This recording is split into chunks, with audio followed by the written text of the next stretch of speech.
To help us understand why that is international affairs commentator Douglas Herbert. Hello there. Good afternoon.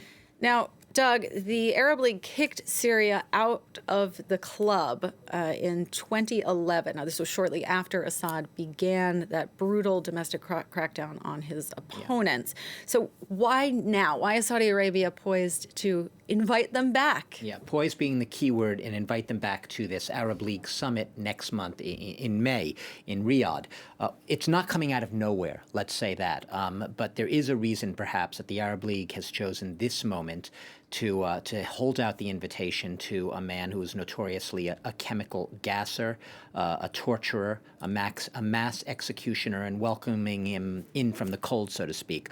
A lot of it has to do with Saudi Arabia's recent, if you will, rapprochement, to use a big word, with Iran, which really, threw all the Middle Eastern geopolitical cards up in the air and has reordered the diplomatic sort of landscape in the entire region.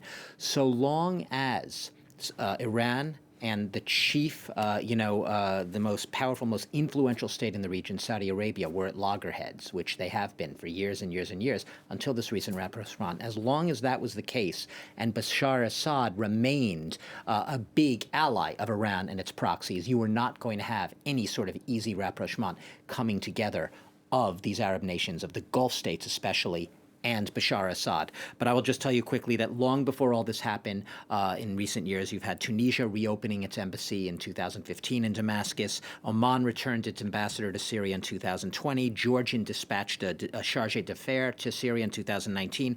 Egypt said it was normalizing relations or spoke about supporting normalization with the Arabs, with the Arab world in Syria in 2021. So it's been happening for a while, and even Bashar al-Assad himself has visited the UAE and Oman recently.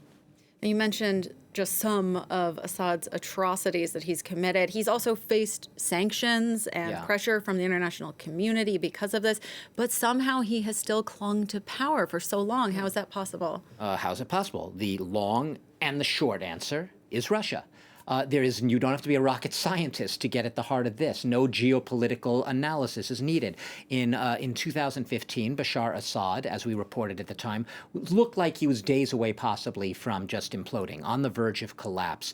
Large swathes of Syria, of his country, were in the hands of the opposition, of rebel groups, of jihadists. Bashar al-Assad, his army was overwhelmed. It looked like it really was, its days were numbered. Putin came in with his military support, his air support, and that's been history ever since. Putin's, troops remain, Putin's military backing remains very much a factor today in Syria right up to the present moment. If it were not for Vladimir Putin and Russia's backing, Bashar al-Assad would have been gone long ago. We would not be talking today about a pariah coming in from the cold and being welcomed back onto the Arab League stage and into its fold. We'd be talking about a man long gone and perhaps a whole new calculus, a diplomatic calculus in Syria.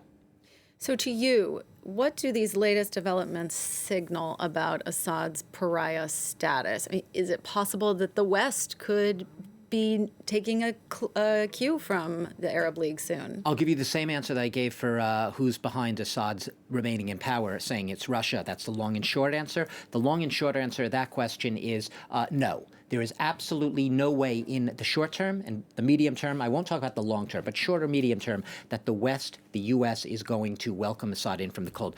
There's a United Nations Security Council Resolution 2224 outlining the need for free and fair elections in Syria with diaspora participation, the writing of a new constitution, among other prerequisites. Syria has obviously met none of those conditions. To engage with Assad from the Western point of view, U.S., Europe, so on and so forth, would be to ignore calls from human rights groups and others to hold his regime accountable for massive violations of human rights and international humanitarian law. So to answer your question, the Arab League may be ready to welcome Assad in from the cold, but not the West, not the U.S., not Europe. And that's probably going to be the shape of things to come for quite a while. So many moving pieces behind the scenes of this one invitation.